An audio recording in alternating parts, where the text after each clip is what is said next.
ACLC. Magandang umaga, ikaw pala yan. Anong mga... Okay, sa chart na talalawin na sa'yo. Libre ako, baka gusto mong mag-usap tayo. Usap tayo, walang pumipigil sa atin. Matang ritmo, pag-usapan natin. Magandang umaga.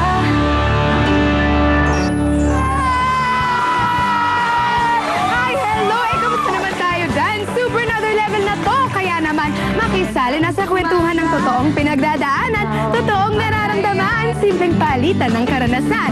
Simple at totoo, ang Simply Tasty.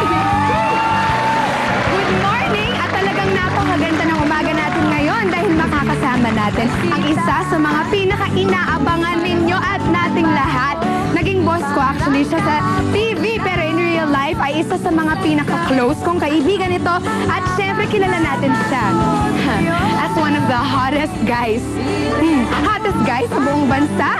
Siguro oo nga. Mukhang lahat tayo ay napapatili pag nakikita siya, di ba?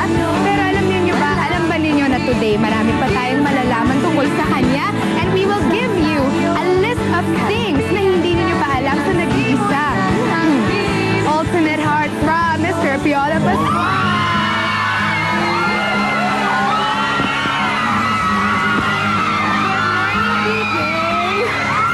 Good morning, PJ! Christina? Kamusta? Magandang umaga. Magandang umaga. At ibang-iba ka talaga ngayon. Bilang ikaw ay nag-iisang ang sabi nila Piolo Pascual. Pinaghandaan talaga namin itong episode na to. Tingnan mo naman, usually wala tong table at chairs sa opening. Pero bilang gustong-gusto na nilang makipag-usap sa'yo, andito sila ngayon lahat. I'm happy to be here. Okay. Finally. Yes, I know. I hope that you can sit down so we can start our interview Please, now. please.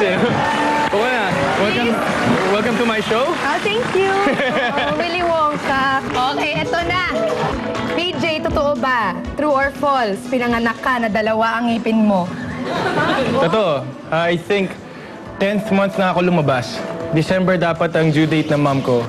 But I came out January and then may 2 front teeth ako sa harap na harap. Blonde ka daw dati. O nagpa-blonde? Ito yung nasa States ako kasi di ba, sa States ka, Oo. no matter what you do, you'll always be treated as a second-class citizen. Yes. So, sobrang rebelde ko doon. Kasi sabi ko, parang hindi ka naman, kahit mag-excel ka sa trabaho mo, sa kahit na anong ginagawa mo, hindi ka pa rin local. As they say, hindi ka pa rin puti. So, ginawa ko, sabi nila, if you can beat them, join them. So, nagpaputi ako ng buhok. Okay, Kaso so nagmukha ko colonial Latino. mentality ito. O, ito na muna, body parts. Particular daw si PJ sa toenails. Tumingin saan? Sa kuko ng isang tao, para sa akin, yun ang gauge ng personality or yung kalinisan ng tao. Sandali lang nga. Malinis eh. Okay naman ang toes ko, naka-manicure. Okay. Oh, ito naman. Ang alam namin sa free time ni PJ, meron siyang maraming pinagkakaabalahan. At ang dream niya ay mag-train for the Ironman. Yes. So, ano ginagawa mo to prepare for that? I get to contemplate a lot. I get to really think of things na hindi ko maisip pag normal na nagtitaping. But when I'm training, I feel good. And It's a you different are feeling. good because ang time ni PJ, 47 minutes for 10K. Sa Timex, when I did my first run, and from Kasi then on, ang average, mga 60. mga 1 minute. Oo. Okay. Ay, 1 1 hour. hour. You did it in 47 minutes. At meron na silang term ngayon. Kapag gusto nilang bumilis ang tawag nila sa Just sa time na yun, it's sub-piolo. time na yon, sub-piolo. Kaya So, ang goal ng nakaka-pressure. ibang runners na, kailangan sub-piolo tayo. That's why from there, na-realize ko, hindi ko na mauulit yun. Magta-triathlon na lang ako. Para... PJ, lahat ng kasuhan mo, in fairness, nag-excel ka. Ay, yan naman. Binibuild up mo. Kailangan mabait ka sa akin kasi binibuild up kita ng bonggang-bongga. O, eto na. Kung hindi triathlon, hindi running, swimming, at ano yun, biking. Oo. Lahat na lang po ng merong Philippine team, sasalihan po niya. Kasama na po dyan ang airsoft. Yes. It's a different high. I mean, for me, parang totoo na rin. Nagagamit ko pa sa show. Like when I did Dahil Lobo anong role before. mo ngayon? Ngayon, pulis ako. O, ito naman. Kung sa sports, di ba sabi nila, when you train a lot, you have to sleep a lot. Kasi doon nagre-recover yung katawan mo. So, PJ, ilang oras ang kailangan mo para maging maayos ang takbo ng utak mo every day? 8 hours. So, paano kung kinulangan ka ng 8 hours? Hindi ako gigising. Joke. Buti nakarating ka dito. In between setups sa taping, nakakatulog naman ako.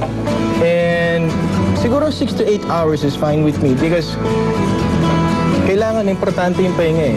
Importante kung hindi ka pahinga para hindi ka nakapag-recharge, di ba? Distinct characteristics na ayaw mo. Ayaw mo na kinukurot ka. Sorry, nagkamali ako nung isang araw. Kinukurot ko siya. Ayan, pinagalas ko. Inalaman ko kasi ngayon lang bilang nag-research yung tatlong writers.